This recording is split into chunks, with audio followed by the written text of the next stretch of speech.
Integrating on पहले वाला step integrating factor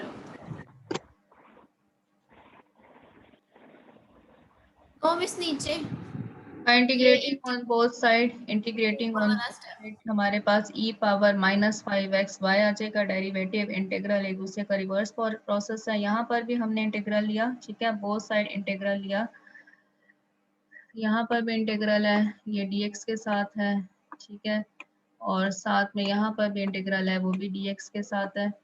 ये पहली दो चीजें तो कैंसिल हो जाएंगे, इंटीग्रल और डेरिवेटिव एक दूसरे से कैंसिल हो जाएंगे। यहाँ पर रह जाएगा e पावर -5xy बराबर हो जाएगा कांस्टेंट मिस कांस्टेंट ये आया कैसे? इंटीग्रेशन तो नीचे समझ आ गया ना, ये dy और dx, और ये कैसे आया? कैसे आया ये देखें ना, ये देख लें।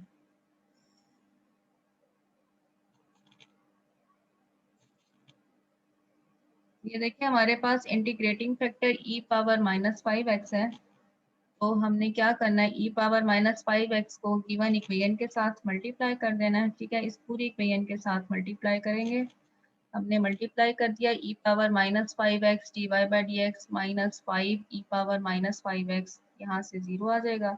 तो ये जो अभी हमने देखा है कि ये जो लीनियर इक्वेशन है, इसमें लाजमी तौर पर लेफ्ट हैंड साइड का आंसर, ठीक है, लेफ्ट हैंड साइड का आंसर बराबर होगा किसके, d बाई डी एक्स। आपको इसको चेक करने की ज़रूरत नहीं होती, d by d x integrating factor e power -5x integrating factor है, और साथ में y, ठीक है, जो डिपेंडेंट वेरिएबल है वो, और जो इंटीग्रेटिंग मैम ये फैक्टर वैसे भी 0, ठीक है। लाजमी तौर पर ये कंडीशन सॉल्व होगी। हमेशा ये होगा कि लेफ्ट हैंड साइड का आंसर, ठीक है, लीनियर इक्वेशन को सॉल्व करते हुए जब आप उसको इंटीग्रेटिंग फैक्टर के साथ मल्टीप्लाई करेंगे तो वो लाजमी तौर पर प्रोडक्ट होगा किसका, इंटीग्रेटिंग फैक्टर और y का। और यही पूछ रही थी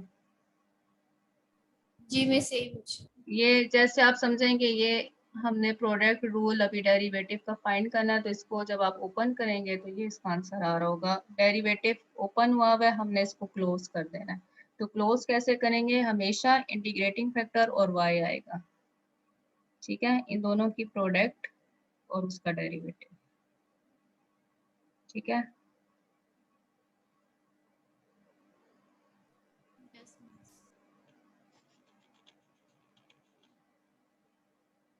सवाल नंबर 9 है, x है, dy बाई डी एक्स है, -y है, x स्क्वायर है, sin x है। एक तरह के सवाल हैं। सबसे पहले आपने क्या करना है, इसको स्टैंडर्ड फॉर्म में लिखना है।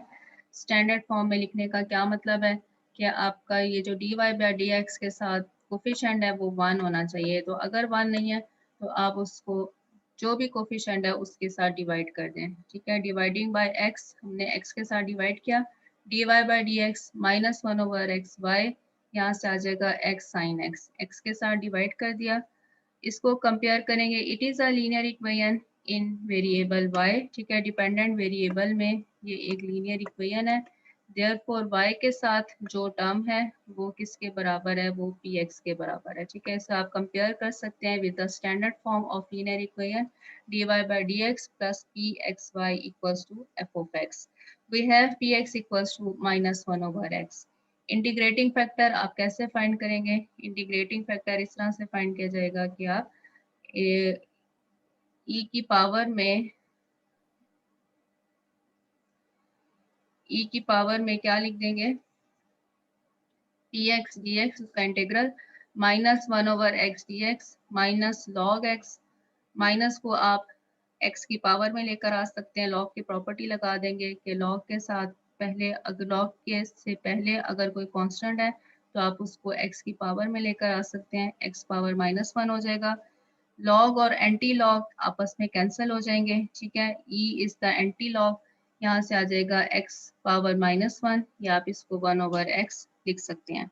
मल्टीप्लाई करेंगे इक्वेशन नंबर 1 को बाय इंटीग्रेटिंग फैक्टर, ठीक है, इक्वेशन नंबर 1 ये थी जो स्टैंडर्ड फॉर्म में कन्वर्ट हो चुकी है, इसको आप इंटीग्रेटिंग फैक्टर के साथ मल्टीप्लाई कर देंगे। Integrating factor is 1 over x, हमने 1 ओवर x के साथ मल्टीप्लाई कर दिया, तो क्या होगा कि it is the derivative of the product किसका, d by d x of integrating factor and y. What is the integrating factor? 1 over x and y. लाजमी तौर पर ये कंडीशन सेटिस्फाई हो रही थी और यहाँ से हमारे पास आ रहा है साइन एक्स, एक्स और ये कैंसिल हुए तो साइन एक्स, ठीक है, साइन एक्स। यहाँ से आप क्या करेंगे, इंटीग्रल ले लेंगे ऑन बोथ साइड, ठीक है। ये क्या रह जाएगा, ये y ओवर x रह जाएगा, डेरिवेटिव और इंटीग्रेशन कैंसिल हो जाएंगे। साइन x की जब आप इंटीग्रेशन करेंगे तो क्या आएगा, माइनस कॉस x,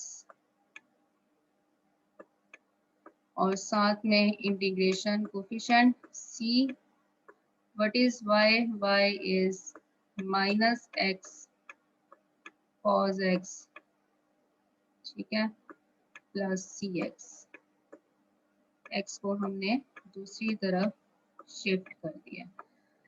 इतना करने के बाद आपका सोल्यूशन यहाँ पर एंड हो गया, लेकिन आपने दो चीज़ें और बतानी है। कौन कौन सी चीज़ें? एक ट्रांजिट टर्म के बारे में बताना है और एक ये बताना है कि फंक्शन और उसका जो सोल्यूशन आया है वो किन वैल्यूज के लिए डिफाइन है। अब देखें, जब हमने इसको स्टैंडर्ड फॉर्म के अंदर कन्वर्ट कर दिया तो यहाँ पर आ रहा है 1 ओवर एक्स, मतलब कि अगर x की वैल्यू 0 हो जाती है तो फिर ये डेरिवेटिव जो डिफरेंशियल इक्वेशन है ये डिफाइन नहीं होगी, ठीक है। तो 0 पर ये डिफाइन नहीं है। साथ में आप जो रिजल्ट आया उसको भी देख लें, वो रिजल्ट है x है कॉज x है। कॉज x x की हर वैल्यू के लिए डिफाइन है, इसकी डोमेन माइनस इन्फिनिटी से इन्फिनिटी होती है।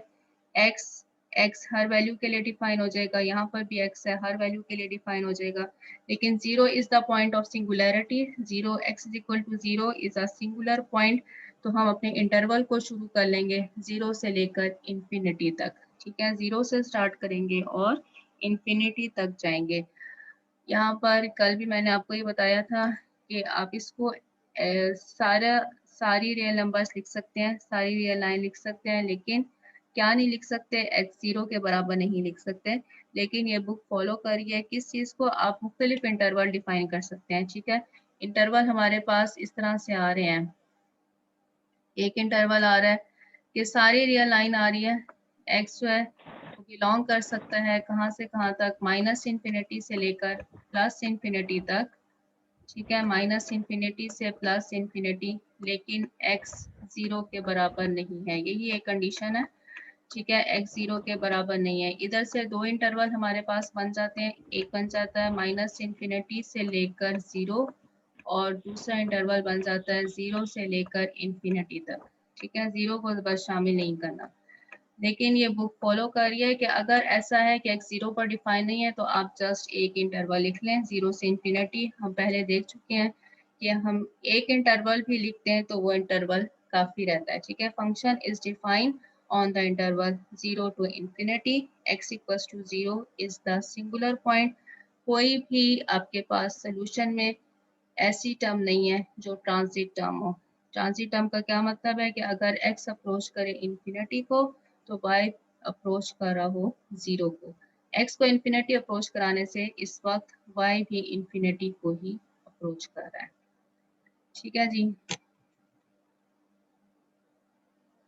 सवाल कीजिएगा जी, कुछ किए में मैंने, आसान है, कोई ऐसी मुश्किल चीज़ नहीं है। यहाँ पर मैं आपको बता दूं कि जो सवाल है वो कैसा है, कॉस स्क्वायर और साइन एक्स, ठीक है, कॉस और साइन की कम्बिनेशन है। तो इनका जब आप इंटरवल डिफाइन करेंगे कॉस और साइन का, तो आप देखें कि अगर इसने यहाँ पे डिनोमिनेटर में आ जाना है, ठीक है, डिनोमिनेटर में आ गया। आपने देखना है कि ये जो आपका रिजल्ट आ रहा है ये कहाँ कहाँ डिफाइन नहीं होगा। कॉट एक्स आ रहा है मतलब कि कॉस ओवर साइन आ रहा है, साइन डिनोमिनेटर में आ रहा है यहाँ पर। जब आपके पास सीकेंड है तो कॉस डिनोमिनेटर में आ रहा है, साइन भी डिनोमिनेटर में आ रहा है और कॉस भी डिनोमिनेटर में आ रहा है। तो साइन कहाँ पर डिफाइन नहीं होगा, 0 पर या फिर किस पर, 0 पर, 180 पर, ठीक है, इन सब पर डिफाइन नहीं होगा। कॉस जो है वो डिफाइन नहीं होगा कहाँ पर, π/2 पर, 3π/2 पर, इन सारों पर डिफाइन नहीं होगा। तो इनका जो हम कंबाइन इंटरवल लिखेंगे, जिन भी सवालों के अंदर कॉस और साइन आ रहे हैं तो उसका जो कंबाइन इंटरवल आप लिखेंगे वो 0 से लेकर π/2 तक का इंटरवल लिख देंगे। ना तो 0 शामिल होगा और ना ही π/2 शामिल होगा, ठीक है। 0 भी शामिल नहीं होगा और π/2 भी शामिल नहीं होगा इस इंटरवल पर, क्योंकि 0 पर कॉस साइन 0 हो जाता है और π/2 पर कॉस 0 हो जाता है, इसलिए हम 0 से π/2 का इंटरवल डिफाइन कर देंगे अगर साइन और कॉस इकट्ठे आ जाते हैं। अगर सिर्फ कॉस है या सिर्फ साइन है तो फिर आप इसको चेंज कर सकते हैं, वहाँ पर आप लिख सकते हैं कि सारे उसकी जो डोमेन होती है साइन की वो लिख देंगे और जो कॉस की डोमेन होती है आप वो लिख देंगे, ठीक है। नो ट्रांजिट टर्म एक्स आ रहा है, देयरफॉर आप इंटरवल को शुरू करेंगे 0 से। साथ में अगर कोई और टर्म भी आ रही है आपके पास सोल्यूशन में, सोल्यूशन ये हमारे पास है, एक्स की सारी वैल्यूज के डिफाइन है लेकिन 0 के लिए डिफाइन नहीं है, ठीक है। तो जो इंटरवल है वो 0 से इंफिनिटी तक है। ट्रांजिट टर्म हम देख लेते हैं। ट्रांजिट टर्म e की पावर -3x आ रही है, ठीक है, e की पावर -3x आ रही है। अब देखें e पावर -3x, कल भी ये बात हो गई थी कि e पावर -3x, हमने इस टर्म को चेक कर लेना है। जब भी e की पावर माइनस में चली जाएगी, ठीक है, e की पावर -3x है, आप इसको 1/e पावर 3x लिख सकते हैं। इसमें क्या कंडीशन होगी? कंडीशन होगी कि when x approaches to infinity, क्या हो रहा है कि 1/e पावर इंफिनिटी आ जाएगा।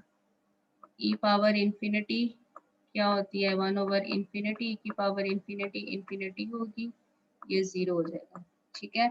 जब हमारे पास x इंफिनिटी को अप्रोच कर रहा है तो 1/3 पावर x 0 को अप्रोच कर रहा है, मतलब कि ये एक ऐसी टर्म है, इसके अंदर भी है e पावर -3x और इसमें भी e पावर -3x है। e पावर -3x ऐसी टर्म है जो ट्रांजिट टर्म बन रही है, ठीक है। तो फर्स्ट टर्म में भी ट्रांजिट आ रहा है, सेकंड में भी ट्रांजिट आ रहा है, therefore the whole solution is transient, ठीक है। e की पावर्स जब भी नेगेटिव चली जाएंगी तो वो हमारे पास ट्रांजिट सॉल्यूशन देगा, ठीक है। या एक और सवाल भी है, उसको भी देख लें। अच्छा जी, 15 और 16 जो सवाल हैं ये थोड़े से डिफरेंट हैं। इसमें हमें इक्वेशन डिफरेंशियल के तौर पर गिवन है, dx है, dy है, ठीक है। y dx लिखा, हमने इसको दूसरी तरफ ले गए, 4x + y power 6 dy। y की पावर तो 6 आ रही है लेकिन x की पावर 1 आ रही है, हम इसे dx/dy लिखेंगे, ठीक है। It is a linear equation in variable x। इस वक्त हमारे पास जो डिपेंडेंट वेरिएबल है वो x बन रहा है, ठीक है। डिपेंडेंट वेरिएबल कोई सा भी हो सकता है, इंडिपेंडेंट कोई सा भी हो सकता है। ये चूंकि डिफरेंशियल के इक्वेशन में डिफरेंशियल के तौर पर आपको इक्वेशन गिवन है, आप यहाँ से dy/dx भी कैलकुलेट कर सकते हैं, dx/dy भी कैलकुलेट कर सकते हैं। जब इक्वेशन डिफरेंशियल्स के तौर पर गिवन हो, मतलब dx और dy दोनों अलग अलग हुए में हो, तो फिर आपने ये चेक करना है कि कौन से वेरिएबल में इक्वेशन लीनियर है, ठीक है। जैसे कि y में ये लीनियर नहीं है क्योंकि y की पावर 6 आ रही है, हमें पता चल रहा है। अलबत्ता x की वैल्यू जो है x की पावर 1 आ रही है, ठीक है। तो हम इसको dx/dy लिख सकते हैं। dx/dy जब हमने लिखा तो ये हमारे पास py आ जाएगा, ठीक है। वेरिएबल्स आपस में इंटरचेंज हो रहे हैं। py is equal to -4/y. It is the linear equation. Equation 1 is the linear equation in dependent variable x. Here independent variable हमारे पास y है। बाकी सारा प्रोसेस वही है, 1/y पावर 4 आ रहा है। लेकिन ये देख लेना है कि कभी ऐसा भी हो सकता है कि इंडिपेंडेंट वेरिएबल्स x और y, जो आप हमेशा x लेते हैं इंडिपेंडेंट वेरिएबल, वो वेरिएबल y भी हो सकता है, ठीक है। ऐसा कोई ज़रूरी नहीं है। y is equal to 0 is the singular point. y is equal to 0 is the singular point, ठीक है। यहीं से पता चल रहा है कि y हमारा डिनोमिनेटर में आ रहा है, therefore it is the singular point. There is no transit term, क्योंकि जो रिजल्ट आ रहा है वो y पावर 6 है, पोलिनोमियल है, y पावर 4 है, एक पोलिनोमियल है, पोलिनोमियल जो है वो हमें ट्रांजिट टर्म नहीं दे सकती है। एक्स अगर इन्फिनिटी को अप्रोच कर रहा है तो वाई भी इन्फिनिटी को ही अप्रोच कर रहा है। ठीक है जी। प्रॉब्लम 25 टू 30 इनिशियल कंडीशन आपने लगानी है। पहले सवालों में इनिशियल कंडीशन नहीं है, सिर्फ इतना फ़र्क है कि इसके ऊपर इनिशियल कंडीशन भी आ रही है। x is equal to 1, y equal to 5। ठीक है, सवाल कीजिएगा, आसान सवाल है। साथ में इंटरवल भी बताना है। इंटरवल यही है कि y कौन सा, y 0 पर डिफाइन नहीं है। Again it is a differential equation and it is linear in dependent variable x। इस वक्त y हमारा इंडिपेंडेंट वेरिएबल है। ठीक है, 0 से इंफिनिटी है। ट्रांजिट टर्म आपने नहीं बतानी है। dt ओवर dt, ठीक है, एक t कैपिटल है, एक स्मॉल है। इंडिपेंडेंट वेरिएबल स्मॉल t है, डिपेंडेंट वेरिएबल कौन सा है, कैपिटल T। आप t वाली टर्म्स को एक तरफ करें, dt ओवर dt माइनस के T is equal to minus T m. ठीक है, सिर्फ नोटेशंस का फर्क है।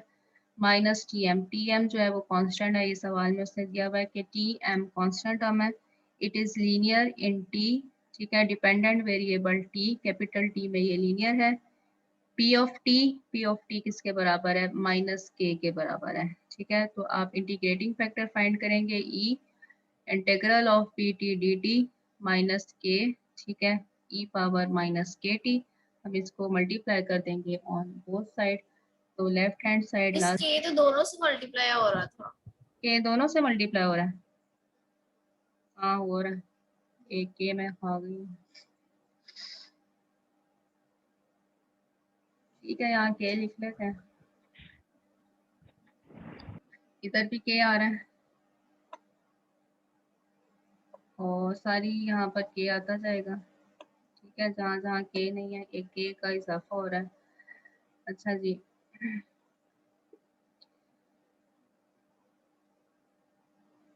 के साथ में लिखते जाएं। Left hand side E minus के टी टी इंटीग्रेटिंग फैक्टर बन गया।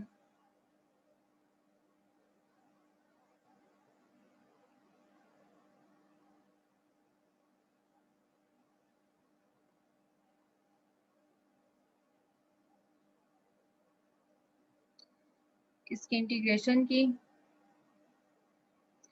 ई माइनस के टी की इंटीग्रेशन की तो क्या आ जाएगा, ई माइनस के टी डिवाइडेड बाय जो हमारे पास माइनस के टी का डेरिवेटिव है, तो वो कितना आ रहा है, माइनस के। एक के पहले भी है, एक ऐसे कैंसिल हो जाएगा। ठीक है, ये फ़र्क आ रहा है। खैर वो आगे जाके कैंसिल ही हो गया, इसलिए नहीं फ़र्क नहीं पड़ा। अच्छा, यहाँ पे मैंने के नहीं लिखा हुआ, गलती की हुई है।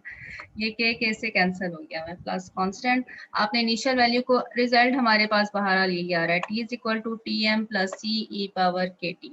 ठीक है, अब हमने इस पर इनिशियल कंडीशन को अप्लाई करना है। इनिशियल कंडीशन हमारे पास क्या है, initial condition is T zero is equal to T naught. ठीक है, ये इनिशियल कंडीशन हमें गिवन है, T zero is equal to T naught, मतलब कि स्मॉल टी की वैल्यू जीरो गिवन है, इंडिपेंडेंट वेरिएबल की value zero, small t zero है और कैपिटल टी की वैल्यू उस पॉइंट पर टी नॉट आ जाती है। देखो यहाँ पर टी नॉट आ जाएगा, टी एम ऐसे ही रहेगा, सी आ जाएगा और यहाँ पर टी के साथ हमारे पास जीरो आ जाएगा, तो सी की वैल्यू आ जाती है T naught minus T m. आप इसको पुट कर देंगे तो आपका रिजल्ट आ जाएगा।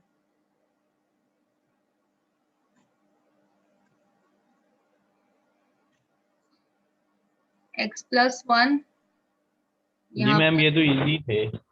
ठीक है, एक्स प्लस वन आ रहा है, आपने दे यहाँ से बता देना है कि x is equal to minus one is the singular point. ठीक है, माइनस वन हमारे पास सिंगुलर पॉइंट है, लेकिन अब देखें जो इसका रिजल्ट आ रहा है वो क्या आ रहा है, वो हमारे पास आ रहा है x log x plus one.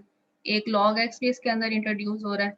अब log जो होता है, log वो नेगेटिव वैल्यूज के लिए हम इंट्रोड्यूस नहीं करा सकते हैं। ठीक है, x is equal to -1 is a singular point, also log x जो है वो इसके अंदर इन्वॉल्व हो रहा है। इसके सोल्यूशन को आपने गिवन डिफरेंशियल इक्वेशन और सोल्यूशन दोनों को आपस में दोनों को देखना है कि वो किस इंटरवल के लिए डिफाइन है।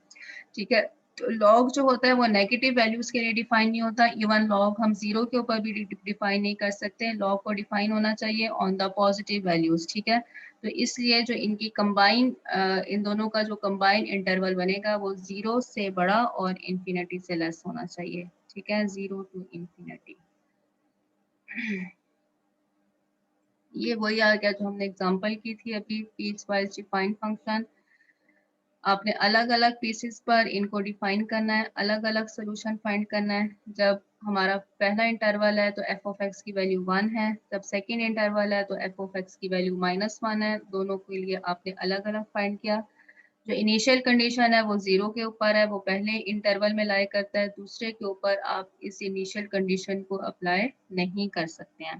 ठीक है, उसके लिए हम क्या चीज़ यूज़ करेंगे, उसके लिए हमने देखा था कि हम कंटिन्यूटी की डेफिनेशन को यूज कर लेंगे। ठीक है, सवाल सॉल्व है बिल्कुल एग्जाम्पल की तरह, कोई प्रॉब्लम नहीं है। काम अब करना है आपने। ठीक है, ऐसे नहीं आ जाना अगली क्लास में। 35 इंशाल्लाह मैम। 35 भी ऐसा ही क्वेश्चन है। जस्ट ये है कि पीस वाइज फंक्शन है लेकिन साथ में वेरिएबल इन्वॉल्व हो रहा है। ठीक, एक्स आ रहा है इसके अंदर, अलग अलग इंटरवल्स पर डिफाइन करना है। ठीक है, इंटीग्रेटिंग फैक्टर दोनों इंटरवल्स के लिए सेम आएगा। आपने C1 आप फाइंड कर सकते हैं with respect to the integer condition, लेकिन C2 फाइंड करने के लिए अगेन आपको वही प्रोसेस करना है कि आपने देखना है कि फंक्शन को हम कंटिन्यूस बना सकते हैं कि नहीं। ठीक है, आपने लेफ्ट हैंड साइड का आंसर राइट हैंड साइड के आंसर के बराबर लिखना है, तो फिर वहाँ से आपके पास C2 आ जाएगा। सवाल यहाँ पर एंड कीजिएगा। 36 पर मेरा ख्याल है सवाल एंड हो जाएंगे, इतना काम कीजिएगा। ये नॉन एलिमेंट्री था और आपने इसको एरर फंक्शन के तौर पर लिखना है जहां तक मेरा ख्याल है। 38 तक शायद सवाल बन रहे हैं। एक मिनट,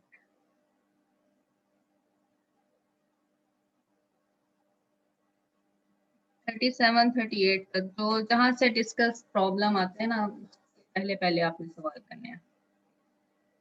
ठीक है,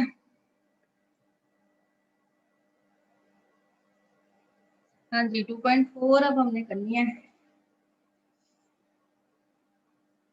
कितना टाइम है हमारे पास? अभी 1 घंटा पूरा पड़ा हुआ है।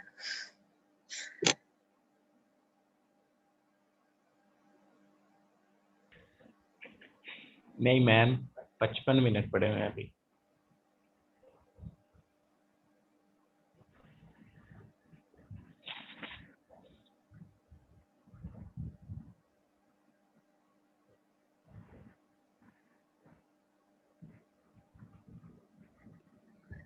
दो टाइप्स हम पढ़ चुके हैं, कौन कौन सी? फर्स्ट ऑर्डर डिफरेंशियल इक्वेशन को सॉल्व करने की दो टाइप्स हमने पढ़ ली हैं। पहली थी method of separation of variables और दूसरी टाइप हमने पढ़ी है लीनियर। तीसरी टाइप आ रही है एग्जैक्ट इक्वेशंस। बहुत ज़्यादा आसान है, कोई इसमें काम मुश्किल है ही नहीं। ठीक है, एग्जैक्ट इक्वेशंस टाइप्स आसान है, आपकी जस्ट प्रैक्टिस होनी चाहिए।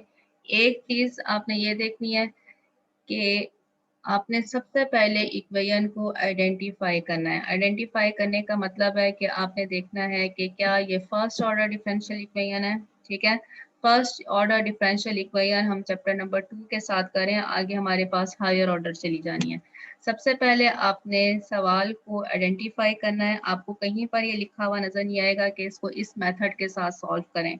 ठीक है, आपने फर्स्ट सबसे पहले इक्वेशन को आइडेंटिफाई करना है। अगर ये फर्स्ट ऑर्डर है तो उसको सॉल्व करने के दो मेथड हम पढ़ चुके हैं, ये तीसरा मेथड आ रहा है। 4 टोटल मेथड है। ठीक है, उन चारों में से आपने देखना होगा, पहला आप देखें सेपरेशन ऑफ वेरिएबल, क्या वेरिएबल सेपरेट हो सकते हैं? अगर सेपरेट हो सकते हैं तो पहला मेथड लगा दें। बाज़ औक़ात ऐसा होगा कि वेरिएबल्स तो सेपरेट नहीं हो रहे, लेकिन वेरिएबल y में या वेरिएबल x में या किसी भी वेरिएबल के अंदर इक्वेशन लीनियर बन रही है, तो फिर आप उसको लीनियर के साथ सॉल्व करें। आपने इक्वेशन को सबसे पहले आइडेंटिफाई करना है कि सवाल को हमने किस मेथड के साथ सॉल्व करना है, ठीक है।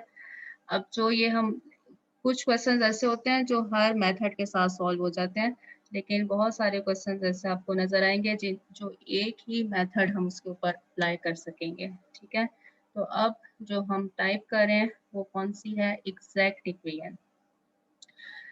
एग्जैक्ट इक्वेशन के अंदर डिफरेंशियल एक्सप्रेशन, कौन सा डिफरेंशियल एक्सप्रेशन है हमारे पास, m एक फंक्शन है x और y का, इसी तरह से n एक फंक्शन है x y का, एक के साथ dx लिखा हुआ है, एक के साथ dy लिखा हुआ है, ठीक है। बुक में से ही पढ़ लेते हैं या यहीं से पढ़ लेते हैं, चलें। mx dx और nxy dy is an exact differential in a region R on the xy plane if it correspond to the differential of some function f of xy defined in R। सबसे पहली बात कि ये हमारे पास क्या चीज़ है, ये हमारे पास एक डिफरेंशियल एक्सप्रेशन है, हम इसे किसी चीज़ के इक्वल नहीं कर रहे हैं। एक मिनट बुक की खोलते हैं।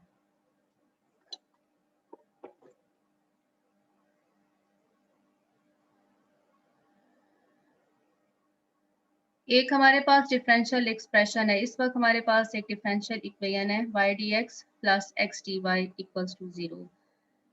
ये हम इसे किसी फंक्शन के साथ अगर रिप्लेस करें, इस टर्म को जो लेफ्ट हैंड साइड पर जो हमारे पास टर्म है, इसको हम अगर किसी फंक्शन के साथ रिप्लेस करें तो ये फंक्शन हम बना सकते हैं, it is the differential of x y, ठीक है। Left hand side is the differential of x y. कैसे, डिफरेंशियल का क्या मतलब होता है, ये डेरिवेटिव से थोड़ा सा चेंज होता है। डेरिवेटिव आप लिख रहे होते हैं डी ओवर डी एक्स या डी ओवर डी वाई, किसी भी तरह आप लिख लेते हैं, लेकिन डिफरेंशियल में हमने क्या करना होता है, both the variables can be considered as independent variable, both the variables can be considered as independent variable, ठीक है। यहाँ से हमें नहीं पता चल रहा होता कि इसमें इंडिपेंडेंट वेरिएबल कौन सा है और डिपेंडेंट वेरिएबल कौन सा है। आप जब इसका डिफरेंशियल लेते हैं, बेसिक मेथड वही है कि आपने क्या करना है, इसके ऊपर प्रोडक्ट रूल लगाना है, ठीक है। प्रोडक्ट रूल कैसे लगेगा कि एक दफ़ा आप y को बाहर कर दें, x का डिफरेंशियल ले लें, एक दफ़ा आप x को एज इट इज़ रहने दें, आप y का डिफरेंशियल ले लें, y का डिफरेंशियल क्या होगा, dy। Therefore the left hand side is the differential of किसका, एक्स वाई का डिफरेंशियल है। इस एक्स वाई के डिफरेंशियल को, मतलब कि ये जो एक्स वाई हमने यहाँ पर इंट्रोड्यूस किया है, इसको हम नाम दे रहे हैं एक function f of x y का। यहाँ पर हम इसी कॉन्सेप्ट को यूज करेंगे।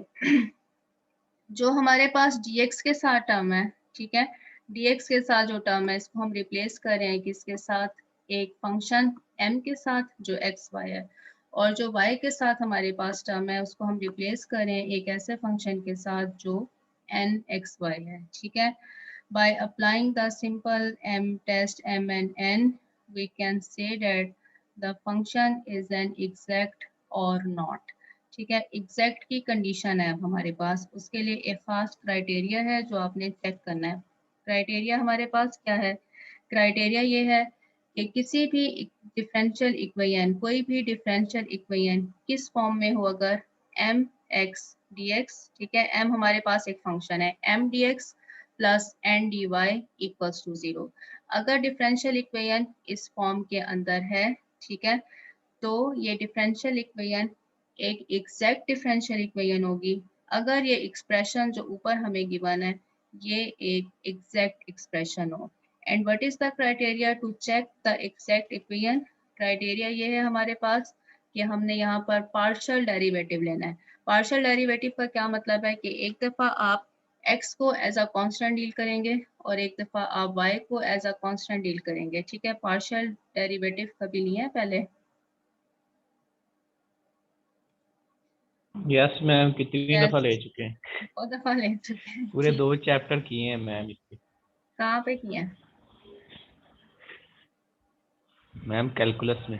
ठीक है, पार्शियल डेरिवेटिव हमने लेना है, लेकिन पार्शियल डेरिवेटिव लेना कैसे है, जो आपके पास x के साथ टर्म है, dx के साथ जो टर्म है वो m है, तो m का पार्शियल डेरिवेटिव लेना है with respect to y, alternate कर देना है। m का पार्शियल डेरिवेटिव लेना है विद रिस्पेक्ट टू y और n का पार्शियल डेरिवेटिव लेना है विद रिस्पेक्ट टू x।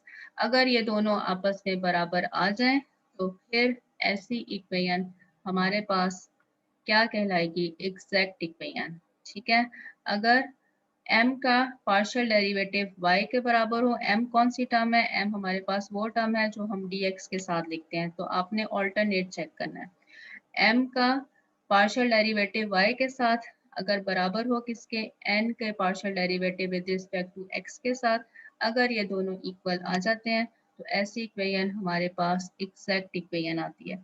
अगर ऐसा हो जाए, ठीक है, अगर हमारे पास एग्जैक्ट इक्वेशन आ जाती है तो फिर हम एक ऐसा function f x y introduce करा सकते हैं कि एफ एक्स वाई किसके बराबर हो, partial f over partial x m के बराबर हो और partial f over partial y n के बराबर हो। हम सवाल सॉल्व करते हैं, वहां से आपको इसका पता चल जाएगा। इसके मेथड को आपको करने की ज़रूरत नहीं है।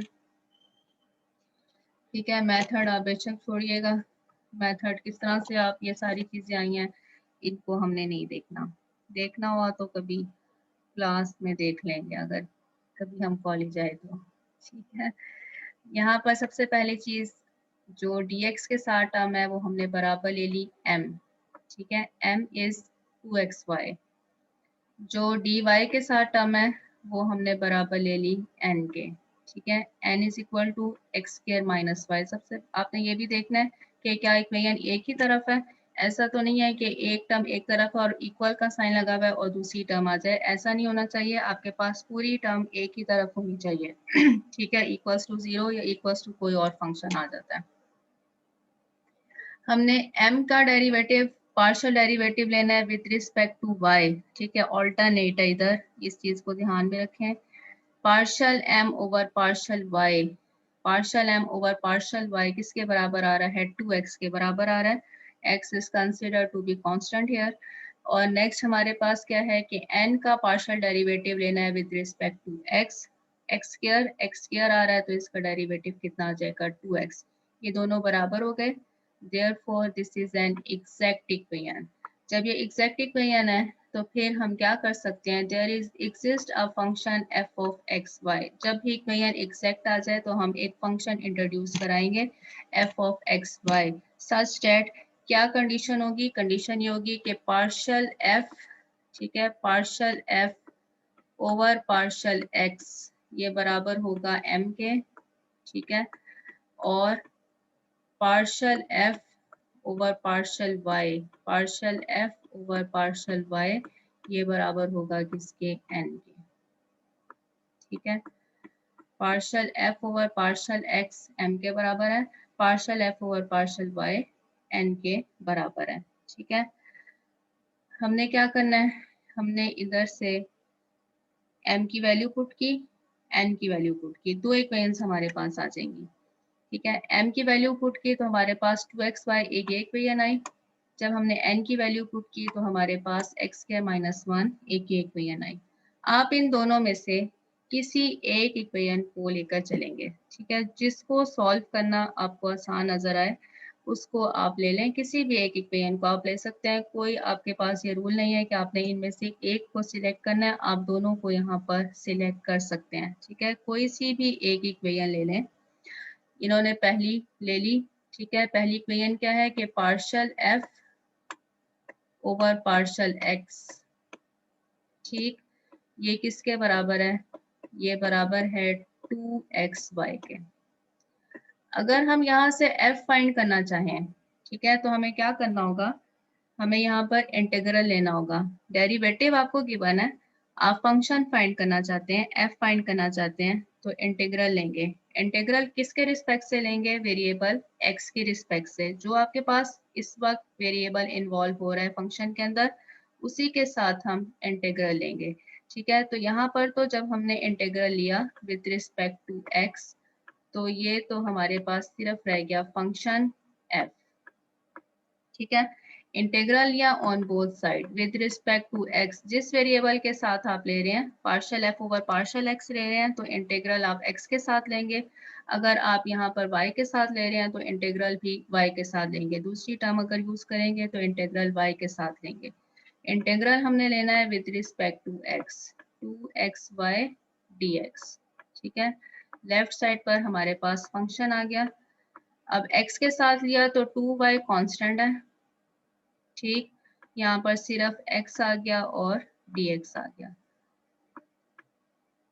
ये टर्म बन गई 2y साथ में x का इंटीग्रल x² ओवर 2, ठीक, 2 से कैंसिल हुआ, लेकिन साथ में एक कांस्टेंट आएगा, उस कांस्टेंट को आपने, चूंकि y यहाँ पर एक कांस्टेंट वेरिएबल है, देयरफॉर हम इस कांस्टेंट को इन टर्म्स ऑफ, कांस्टेंट है लेकिन हम इस कांस्टेंट को इन टर्म्स ऑफ y लिखेंगे, ठीक है। ये चीज यहाँ पर एक नहीं है, क्योंकि y यहाँ पर एक कांस्टेंट है, ठीक है, कांस्टेंट है, देयरफॉर हम कांस्टेंट जो इंट्रोड्यूस करेंगे वो किस तरह से इंट्रोड्यूस करेंगे, वो in terms of y introduce करेंगे। यहाँ तक कोई प्रॉब्लम हो?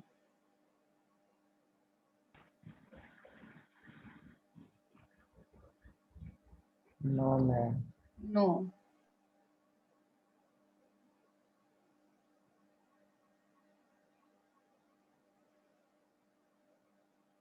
अब हमें क्या करना है? मैम आपको पता है क्या करना है? कर लेते हैं, बताए क्या करना है। मैं अगर आपकी अटेंडेंस चेक कर रही थी। अच्छा जी, यहाँ तक हमारा काम हुआ, हमारे पास फंक्शन आ रहा है, फंक्शन f आ रहा है और इसका रिजल्ट हमने लिखा है x²y, ठीक है, साथ में हमने gy इंट्रोड्यूस कराया, जो कांस्टेंट है वो, चूंकि y कांस्टेंट था इसलिए y की टर्म्स में इंट्रोड्यूस कराया। अभी तक जो हमने काम किया वो ये किया कि हमने ये वाली इक्वेशन ली, ठीक है, इस इक्वेशन को हमने यहाँ से f फाइंड करना था तो हमने इंटीग्रल ले लिया विद रिस्पेक्ट टू x, हमारे पास ये रिजल्ट आया। अब हम यहाँ पर क्या करेंगे, इस इक्वेशन को हमने यूज करना है, इस इक्वेशन को यूज करना है, जो सेकंड इक्वेशन है उसमें क्या है, partial f over partial y, तो हम यहाँ से partial f over partial y calculate करेंगे, ठीक है, partial f over partial y calculate किया, इंटीग्रेशन की with respect to x, derivative ले रहे हैं विद रिस्पेक्ट टू y, जो दूसरी इक्वेशन है उसको हमने यहाँ पर यूज करना है। y के साथ जब हम इसका डेरिवेटिव ले रहे हैं तो इधर आ जाएगा x², y का डेरिवेटिव 1 हो जाएगा, प्लस कितना आ जाएगा g dash of y, y का डेरिवेटिव, g का डेरिवेटिव y के साथ g डैश ऑफ y। अब ये टर्म भी partial f over partial y है, ठीक है, और ये टर्म भी partial f over partial y है, ये दोनों टर्म्स आपस में इक्वल होनी चाहिए, या आप ऐसे कर सकते हैं कि कंपेयर कर सकते हैं इन दोनों को, ठीक है, x² plus g dash y, यहाँ से ये बराबर है, y कांस्टेंट था, नहीं, अब ये देखें ना, अब यहाँ पर जब हम इसका डेरिवेटिव ले रहे हैं तो ये अब y के साथ डेरिवेटिव ले रहे हैं तो अब x कांस्टेंट हो जाएगा, है ना। यहाँ तक जो पहले हमने काम किया वो उसमें हमने कहा कि जो y है वो कांस्टेंट है, यहाँ तक हमने y को कांस्टेंट लिखा, यहाँ तक जब हमारे पास फंक्शन आ गया, लेकिन अब हम इसका डेरिवेटिव ले रहे हैं विद रिस्पेक्ट टू y के साथ लेंगे तो x कांस्टेंट हो जाएगा। अब हमने क्या करना है, इस पार्शियल f और पार्शियल y की दोनों जो इक्वेशंस आई हैं उनको आपस में कंपेयर करना है। कंपेयर करें जी, यहाँ पर x² है, यहाँ पर भी x² है, ठीक है। इसका क्या मतलब है, इसका मतलब है कि ये जो -1 वैल्यू है वो किसकी होनी चाहिए, वो g डैश y की होनी चाहिए, या आप यहाँ पर ऐसे लिख लें कि यहाँ पर जो पहली टर्म आपके पास आई है इसकी वैल्यू लिख लें, यहाँ पर आप लिख लें कि ये x², या कंपेयर कर लें जैसे भी आप करना चाहें, x² -1